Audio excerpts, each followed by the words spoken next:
Hello, hello, and welcome to A Night of Paranormal Strangeness. My name is Leonard Low. You might be familiar with some of the books I write. You might be familiar with some of the articles that I keep sending to newspapers. And this is what tonight's lecture is all about. I am a paranormal haunted investigator. I go to locations, they call me there, to record and capture the strange and the ghostly, and that's what I do.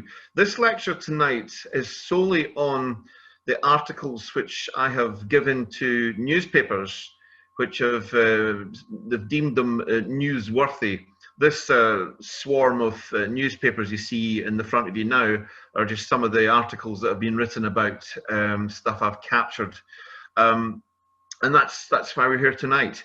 I set up cameras at haunted locations. Many you'll see as like nature cams, but they come in all sorts of sizes. Here we have this is like something you'd tie to a tree in a nature trail.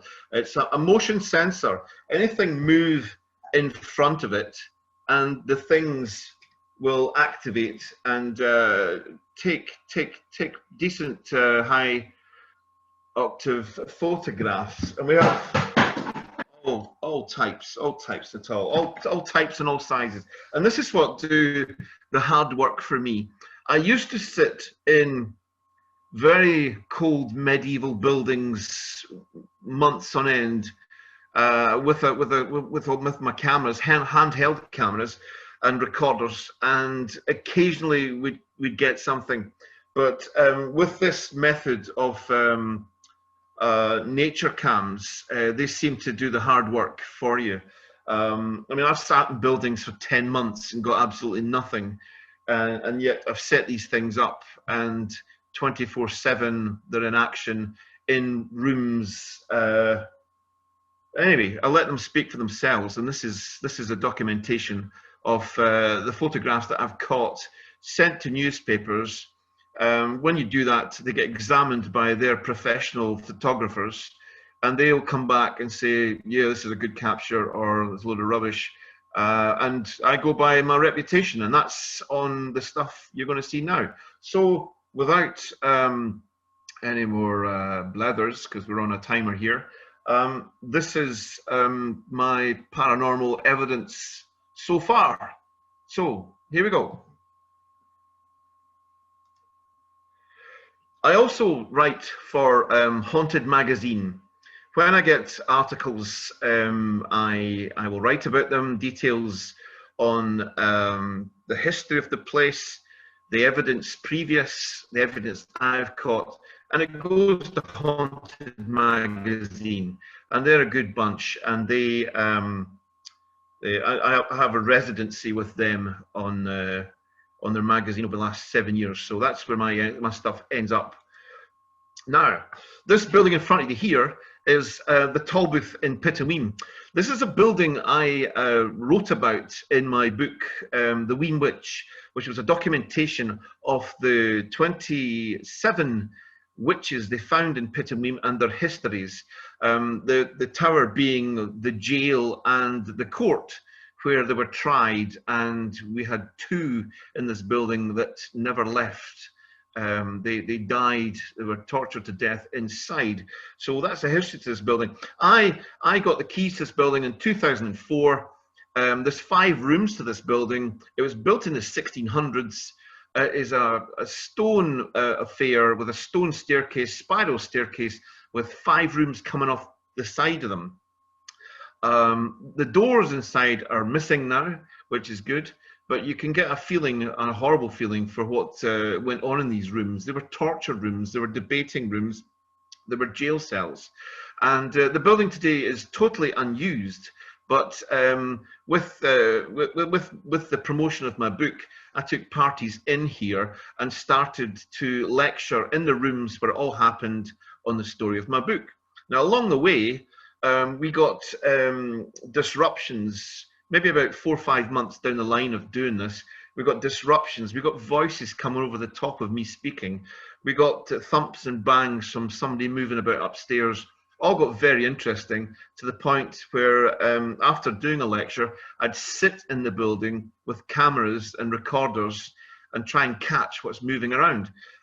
This is the first batch of photographs you're going to see now. Now I'm going to liven you up here with some of the best. Sorry, there's a picture of the building from 1860. Hasn't really changed much, but I'll give you an idea of this structure. Now, what you're seeing now is me using exactly this camera here, this nature cam, on the first floor of the building, pointing to the stairs, and this camera will take a photograph every 2 seconds if something moves in front of it. And what you're seeing now is me coming up the stairs. There's your first picture, there's your second picture, oops, and there's your third picture. Now that's me going towards the camera. I'm just about to switch the thing off, and the third, that, you know, it's flashed 3 times. I pick it up and switch it off. But when I've picked it up and switched it off, it's actually taken a 4th picture from a couple of days ago. This is where it gets interesting. This is a photograph it took. Now, it's in exactly the same spot as where I was, but you can clearly see here, there's a figure. There's a figure. Now, the door downstairs is not open, otherwise that'll be all illuminated. It's staring at the camera, but what makes this strange, and I can go zoom in on that a little bit. What makes this photograph strange is there is only one photograph of this figure. Now you notice it took 3 of me coming up the stairs, because I'm continually moving. Whatever I've caught here was there for less than 2 seconds, because there was never a second photograph taken. That's a close-up of this thing's face. It's not very clear, but you'll get an idea for it. That's the during the day, looking out at that same staircase. I'll go back a couple of photographs and let you see that again. That's it in midday. What you're looking at here is an old plastered over doorway that would have led into the church next door. This is a parish court, So anything bad and getting debated in this room here, the minister would be the last person to come through that door and sit down at the table and have jurisdiction over the court proceedings. I'll just flick back to the capture I got. Feast your eyes on that photo, and then we'll go back. There we are. And what is interesting here, and we'll go forward again, is that thing was there for less than 2 seconds. Did it go through this doorway? Did it go through this doorway? And that's the question we've got to ask ourselves. Now, we're speeding on. This is Kenneway. We were called to this house in Kenneway because it was a residency for German tourists. And these German tourists were writing in their stay book, woke up in the morning and there was a monk standing in the dark over me, a man in a hood who was there for a few seconds and then disappeared. Now this was very interesting. They called me out there to see if we could capture this this monk. So we set up. This is inside the house, a lovely house. A big oak beams running through the ceilings, big open plan downstairs. It used to be a mill. I mean, this house is about 400, 500, 600 years old. It used to be an old mill, and there was an abbey close by here. But this, we set cameras upstairs, spent the night here many times. This is one of the captures of my camera. There's something, what you're looking at is this thing here. It's starting to show itself, and there it is. There it is. What we're looking at is this thing in the corner here. We're going to go to the next photo. And there we go. There, obviously, here's a monk.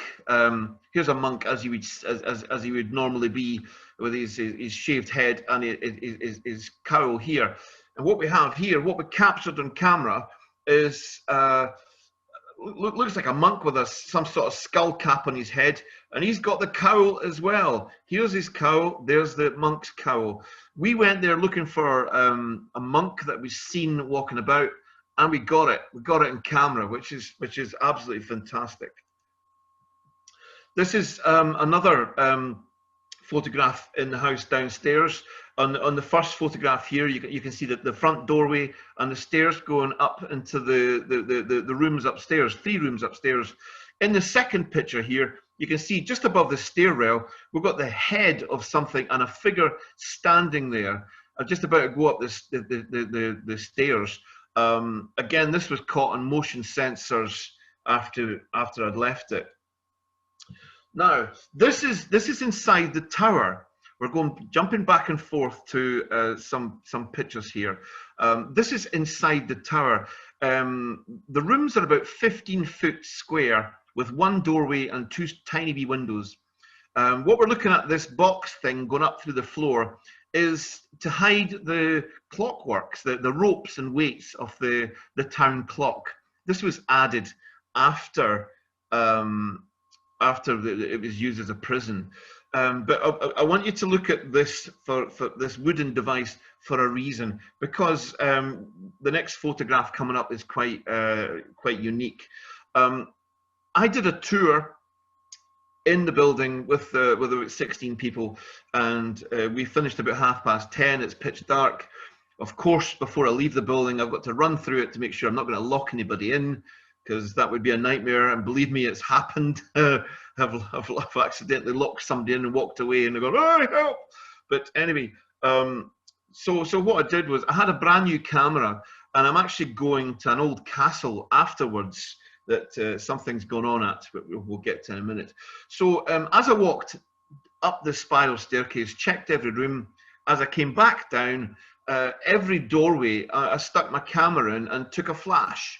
Took a flash off the with my new camera, just testing it. So every doorway, flash, walked down the stairs, flash, locked the door, went away, went to the castle.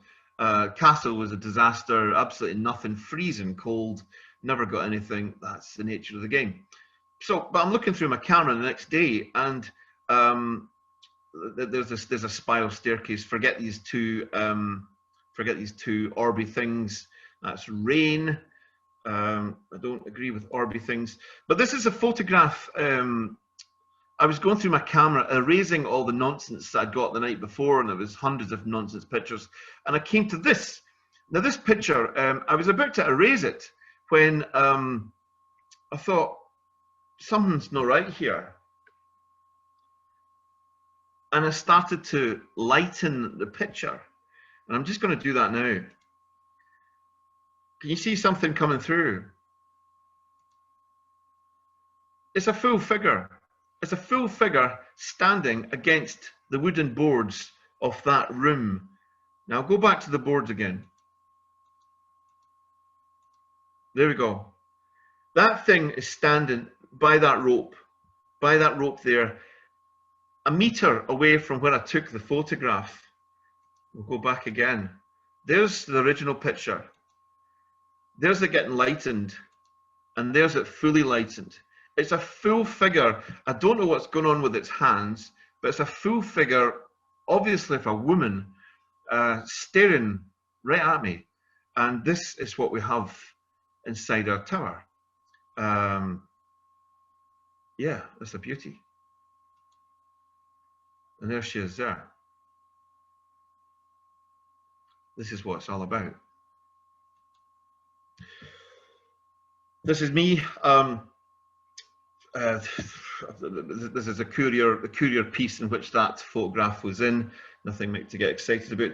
This is inside St. Fillan's Cave. St. Fillan's Cave is in Pittawing.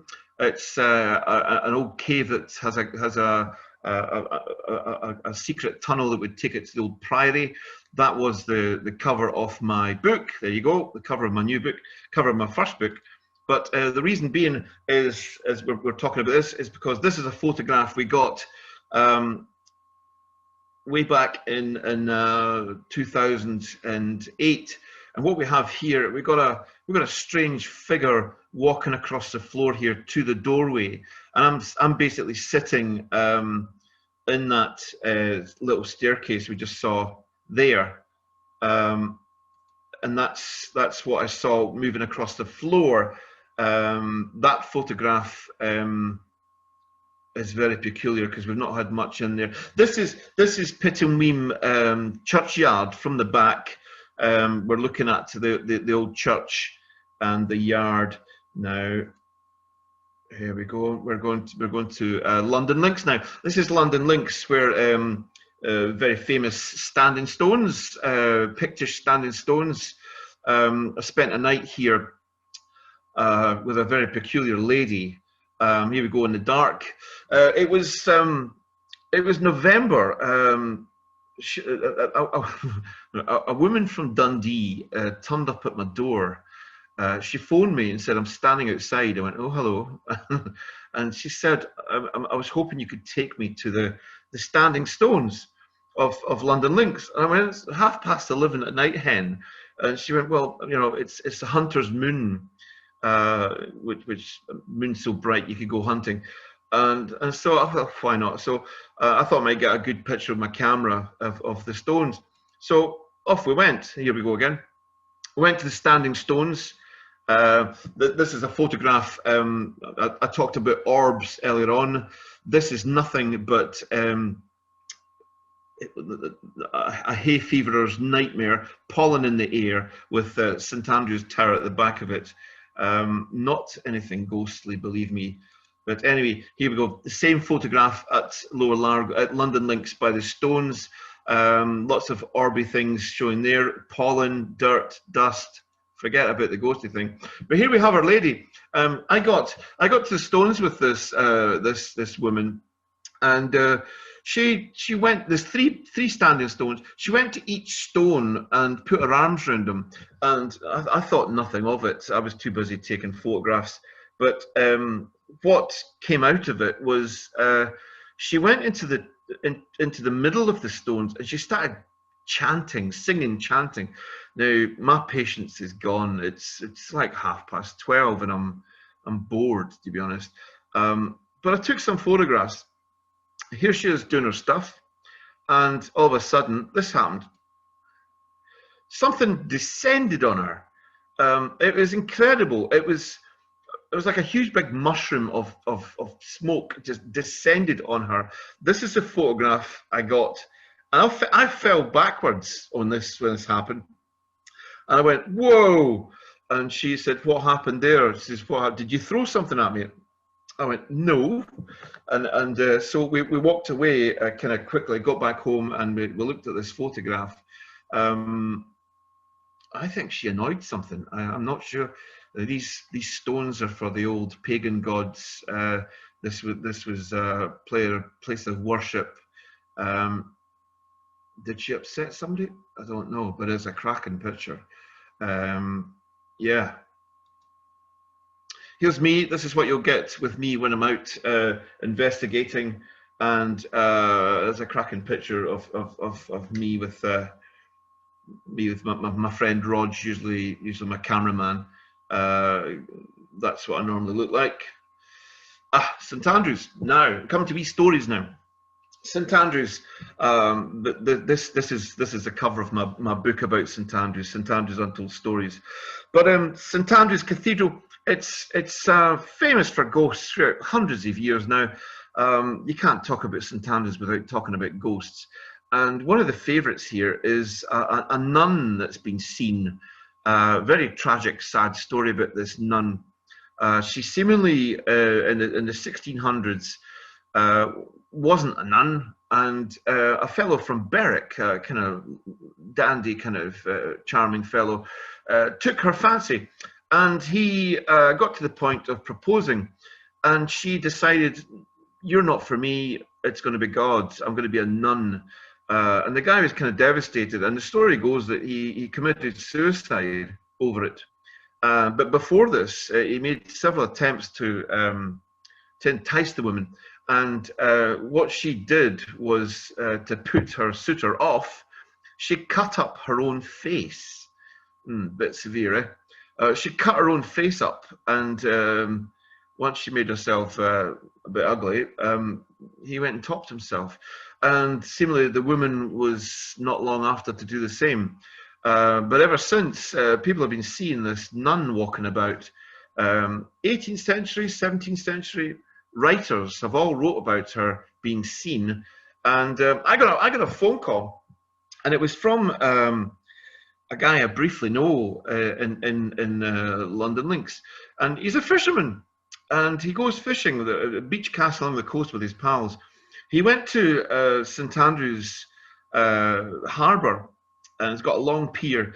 So one of his pals went to the end of the pier, and the other two were unpacking and getting themselves ready for a bit of beach casting. And this is what they were doing. And they set up, and all of a sudden, one nudged to the other. I have to say, this is February 2 years ago, and nice calm night. Was a wee bit cold, but nothing severe. And they were fishing away. They were doing what they were doing. But one nudged to the other and went, "Look over there." They saw a nun. It was a nun walking across the sands, and they thought this peculiar. And she walked right past them. He said she stunk of rotted meat. She smelt rotten. And she went past them and onto the pier and started walking down the pier, and just basically disappeared. Now the guys, it's about 10:30 at night. They're totally spooked. They're not having it at all. We're getting out of here. It said it just didn't feel right. These are I have to say, these guys are hardy roofers, tile roofers, scared of nothing. But they were scared that night. This shook them badly, and so they started packing up. And as they started packing up, they were the good thing is they weren't giving a damn about their friend at the end of the pier. They were off. So they were packing up, and as they were packing up, I went, look, she's coming back. She's coming back towards us. So they jumped in the car. The guy got his camera and he took a photograph. And he said, she walked right past the car. And he said, I could have stuck my hand out. I could have touched her. And he said, there was something really weird about her. He says, it was like her face was all melted wax. Now I'm going to show you the photograph they got. So this is the cathedral again. The road at the back here where the house is, that's the route down to the harbour. And there we have it. There's the harbour. You can see their friend was at the end there, and these pair were along here. But this is the photograph they got. This is the photograph of the nun walking back up the harbour wall. That's kind of spooky. And she, as he said, she walked right past the car. They could have stuck their hand out and touched her, but they said she had her face was weird. It was all like wax. Now here's a photograph. It's the same photograph I've blown up, and you can actually see right through her. You can see the wall at the back of her.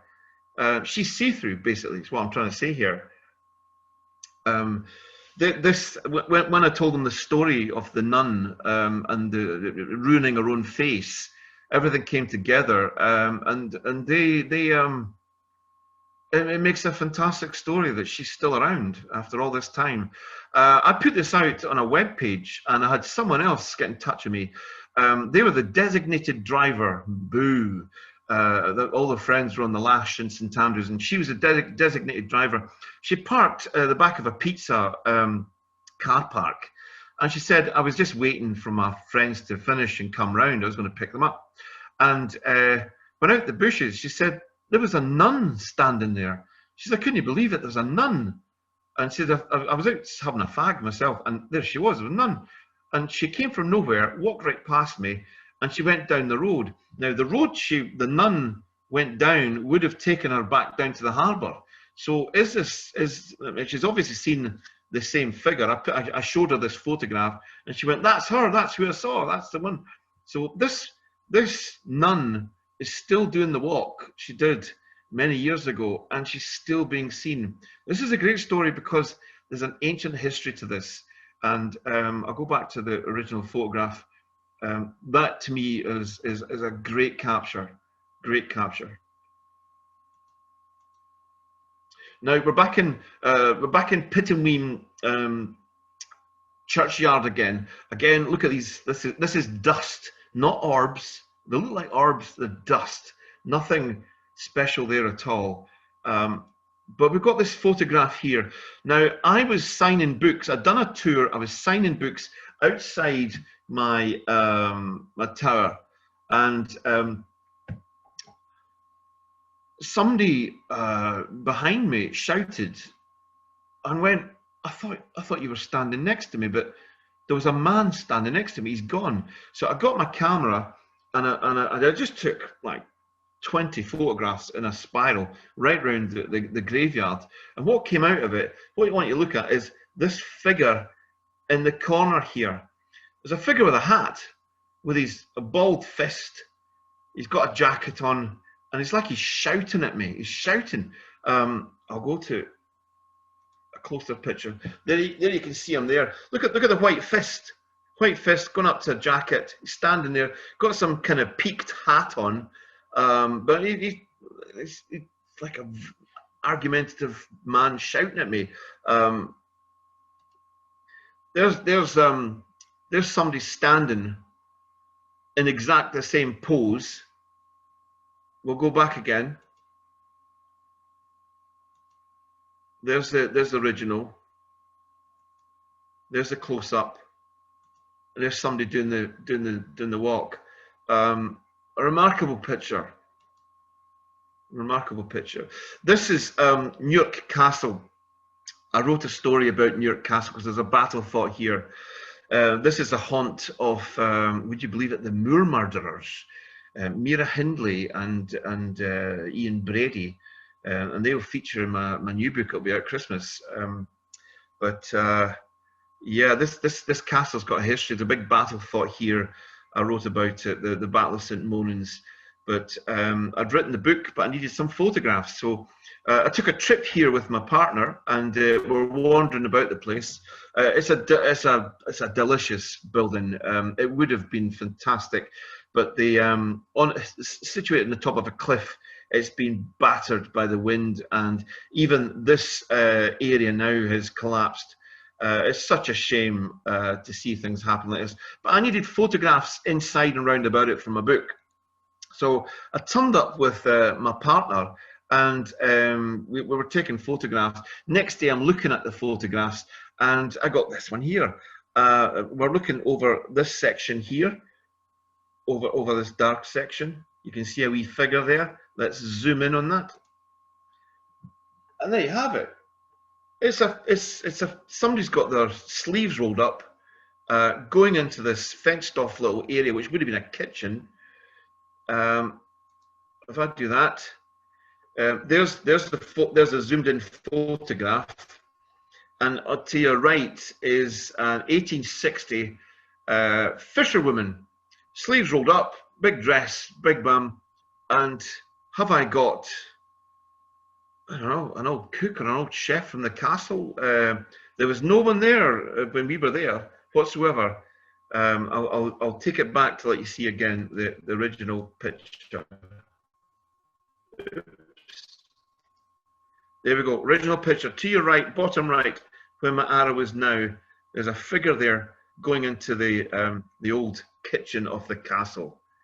That's the photo. That's the photo with an 1860 fisherwoman. And now we've got a cracker. Here's another story. I did my lectures, and I had a woman come to me at the end of one of my lectures, and she said, I've got a problem in my house. And I went, okay, what's the problem? She says, I've got horses screaming in the night. And I went, oh, this is new. She lived in Methil. in a little council house in Methil. And so I went to visit the woman, and I got nothing. I said, the best I can do is do some history on the place and see if I can come back to you. And she said, it's just at night times when it's quiet. Now she was a retired woman. She was in her 80s. The place smelled of baked goods. Couthy wee place, you know, nice pictures on the wall, etc. And she said at night time when she's sitting watching the telly, all she can hear is faint sounds of a horse screaming. And I went, okay, well, I'll see what I can do. Now, I thought, okay, maybe this has been a farrier's, you know, maybe a blacksmith. I mean, some places horses would go, maybe an inn at one time. But I couldn't get any history on this whatsoever. So it actually took me to an old photograph of East Fife's old stadium getting built in Methil. And there's nothing but fields and a railway track. And in the distance of the railway track, there's 2 pit bings, as in this picture. This is leaving pit 1. This photograph here, there was a second one. There's actually 53 tunnels going from these 2 pit bings right under Leaven, and they're all over the place. It's fabulous. It was a coal mine. And what I did find, okay, coal mine, pit ponies. We're going somewhere here. The mine closed down. It was an operation for about 60 years, but it closed down in the 1920s. And what I did find is the MP for Buckhaven was having a discussion in Parliament with the mines getting closed down. And the problem was, how do we get the pit ponies out from leaving pit 1 mine? There was ponies down there that had gone down as little foals, and they'd fattened up to be big muscly ponies, and they were still down there. They couldn't get them out. So the discussion was in Parliament about how do we get leaving pit ponies out. When they discussed this, the mine actually flooded and the horses drowned.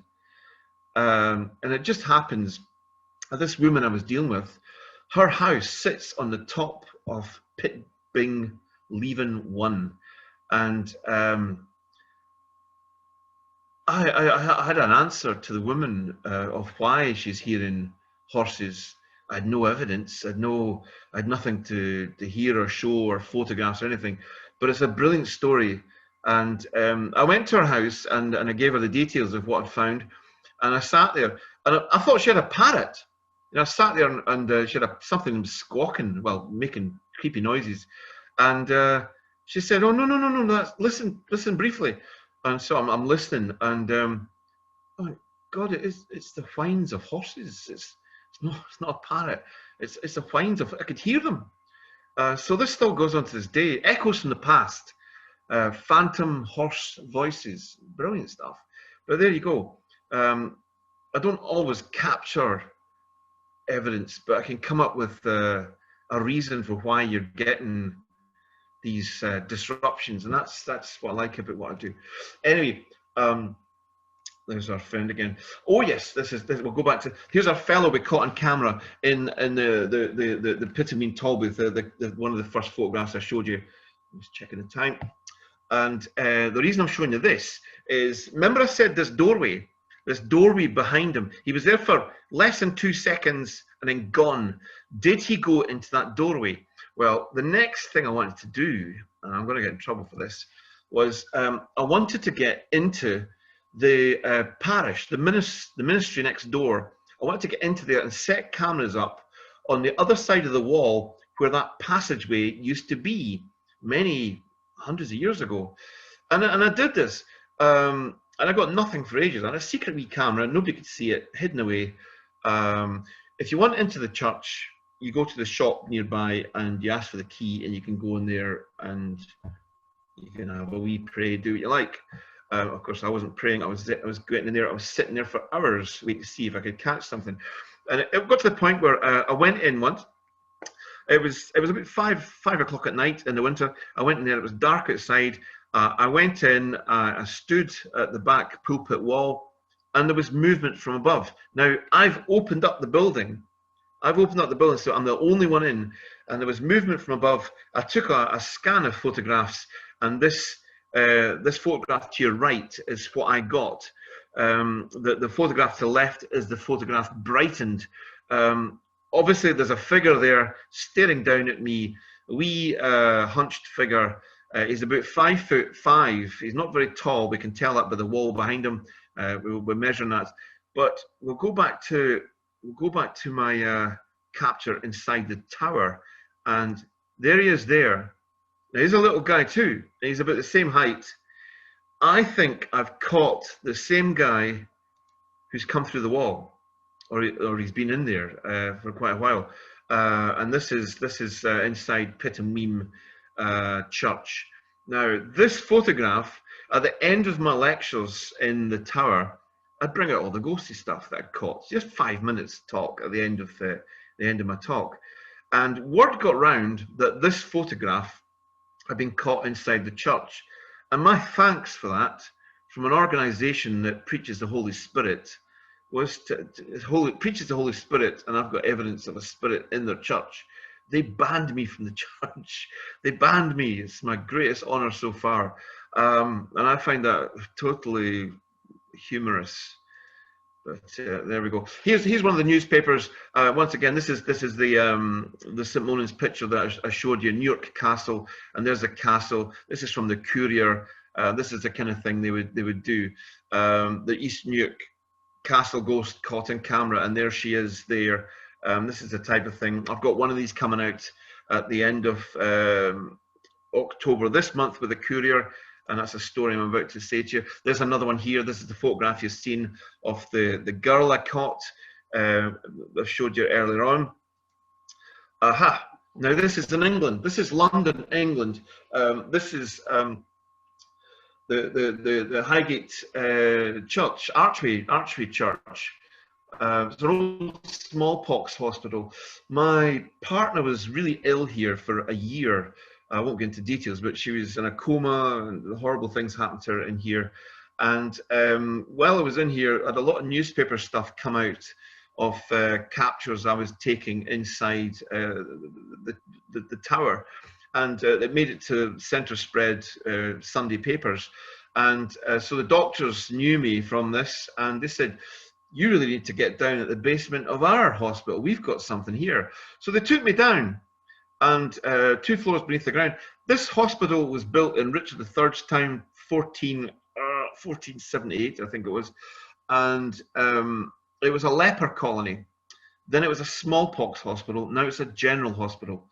And they took me down there with the administrator, and we walked around for a bit. And then all of a sudden, we walked in this long corridor, and something started to materialize down the corridor. And this is one of 5 photographs I got. This is the corridor. It's a very very dark, and what we're looking at here, if you can see this little set of steps, we're backing off at this point because I've lost my administrator. She's legged it up the stairs when this started happening.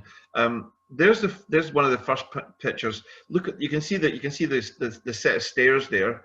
And this is one of 5 photographs, but I've got to cut this short. And this is the final photograph of what we've got is something of like a child's face, looking toward child's face and torso coming towards me here. This made it in about 30 different newspapers, went abroad, and it got me on one of the American TV shows, this photograph. Basically, the story is they dug out about a metre of the floor here to make room for these files and boxes. And if you added a metre of the floor, then this child would be standing on it. So it's floating in midair as it is just now. I'll keep going. That's the close-up of it. It's not very clear though, at least not on my picture. But anyway, here's Joan Charles. She's a medium that was in the Sun, who's been in the tower many times. A good friend of mine, and yeah, I've had loads of mediums. Not very good with mediums, to be honest. But anyway, I'll just check the time. We're okay. Yeah, we've got about 10 minutes. Again, this is a photo, another one of the story inside the tower. A friend of mine come up. We went into the tower. I didn't have a torch. We walked into this in front of one of the doorways. My friend ran inside. Actually, she's standing to the left here, and this thing materialized right round her. It was huge, and then it broke away in waves. What it was, I don't know, but my friend here would take seriously ill afterwards, and this is her. It would end up in Archway Hospital. Obviously, whatever it was in the tower, it went. I was standing there. It didn't even come near me. It went to her because I think she was ill. That's my only reasoning behind it. Here we go. Recent pictures. This is Speen Bridge Church. It was up here recently in the north of Scotland, back of Inverness, Speen Bridge, and we passed this gorgeous church, and it's got this big tree against the roof. It's a ruin. Had to go in. Went in the church. Inside, it's all calamity, not vandalized, just damaged. It's just. It's seen better days. Been sitting here empty for many a while. It was a strange place to put a church because there's no housing nearby for miles. It's just sitting on a hilltop. But I sat back and I got an idea of what this place was like in its heyday. And all of a sudden, there was a figure walking through the pews, and I couldn't believe it. There it was. And I backed off into this little alcove bit. To the entrance is right next to me, and I got a photograph. And you can just make out sort of legs here. Is this an old minister still putting his books down for his sermon? I don't know, but a remarkable picture. And the sad thing is, I know this church burnt down about 2 years ago. A mysterious fire went in flames. We're coming to our last pictures here, because I know we're running out of time. And we're going back to Pittawing. Again, another fisherman, a guy called Rab Anderson from Largo, got in touch with me just a few weeks ago. Again, he's fishing in Pittawing. Now, he's fishing in Pittawing at the end of the old pier. And this is a photograph of it here at the tide coming in. And there we have it, tide really out, and you can see it's a natural harbour. There's actually steps carved into the rocks here. But he phoned me terrified. He'd been fishing at the end of here about 3 weeks ago, and it was a gorgeous night, warm, really low tide, and his fishing was going good. He's on his own. And he said, it started from my right-hand side. I heard screaming, a woman screaming. And I thought, okay. And he says, honestly, it went on for ages. It was about 40 minutes standing there, and I could hear whimpering, screaming. I was honestly terrified. He said, it got to the point where I was packing up. I've got a powerful torch, and I could shine it over, and I couldn't see a thing. All I could hear was the screaming. And then I remembered your book, and I know that one of your witches in your book were actually killed on this beach. And what I'm phoning for is whereabout was she killed? Well, I said exactly where you were, in the old harbour, on the beach there. She was brutalised by the village for about 5 hours before they finally killed her. And he went, I'm no kidding you. He says, I didn't want to go back along the rocks to where the voices were coming from. I wanted actually just to jump in the water and swim around the other side. But this is fantastic because I went there with my friend Roger, and we 2 days later, and we took photographs all over the place, and we got this one here. What we got, it's like a figure sitting in the rocks looking right at us. I think I've got a better picture of it. There we go. This is it darkened down. You maybe see this. It's not a rock. It's a figure sitting staring at us. I can't make any better than that, apart from the circumstances of why we were there and these screams.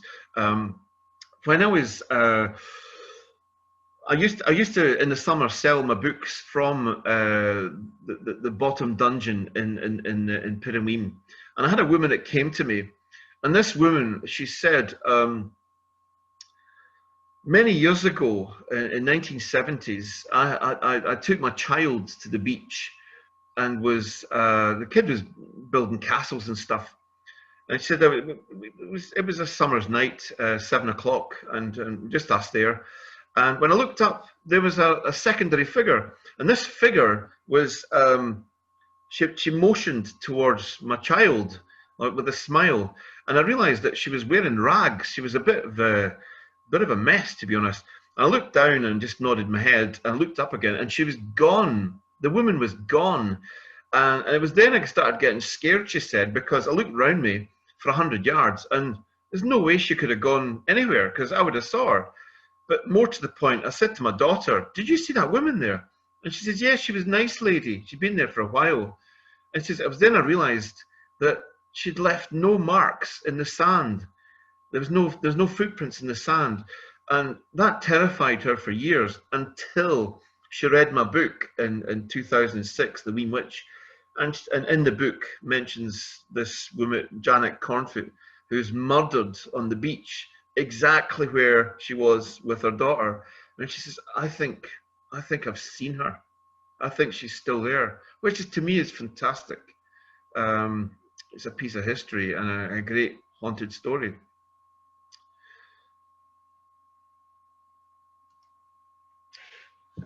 We're running out of time, people, and I think I've timed this just exact. I'd like to thank you for listening in. I normally can go on for about 2 hours with my stage lectures, and this really is what it should have been, but with the COVID, we've had to do this from house. So I've got more. The Dundee Courier in the 30th of this month has the story of the Pittawing Janet story. With the fisherman. You'll read that, and there's a photograph there. But thanks for staying with me, and I hope you're all safe and well. Thank you very much.